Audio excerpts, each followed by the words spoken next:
Good morning. 15 मिनिटं खळ्यात चाललो, थोडा वेळ एक्सरसाइज केली। नाश्त्यामध्ये आज फोडणीचा भात आणि सुकट होतं। आता आम्ही पप्पांना रेल्वे स्टेशनला सोडायला चाललो आहोत। 30 मिनिटं ट्रॅव्हल करून आम्ही कणकवली रेल्वे स्टेशनला पोहोचलो। स्टेशनचं काम चालू आहे। ट्रेन 2 तास लेट होती, सो आम्ही पप्पांना टाटा बाय बाय करत निघालो। लोकल मार्टमधून सामान घेतलं। थोडी भूक लागलेली म्हणून किसान दियामध्ये नाश्ता केला। मी कैरी पण प्यायलो। तुम्ही कधी कणकवलीला आलात तर किसान दियामध्ये नक्की नाश्ता करायला या। नाश्ता करून आम्ही कणकवली बाजारपेठ फिरलो, रील शूट केली, फॅन घेतला, भाजीपाला घेतला आणि मग घरी यायला निघालो। आजचा जेवणाचा मेनू होता मासे भात। आई कोकमसाठी आगोळ पिळत होती।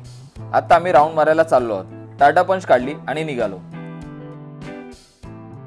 यार वडापाव खायचं भारी। चल रामगडात जाऊ। रामगडात पोहोचलो। संतोषने गरमागरम वडापाव दिले। वडापाव खाऊन आम्ही मालडीच्या नदीवर आलो सनसेट पाहायला। करवंद खाल्ले, पण करवंद जरा आंबटच होती। आता भेटूया उद्याच्या व्हिडिओमध्ये। तोपर्यंत टाटा बाय बाय।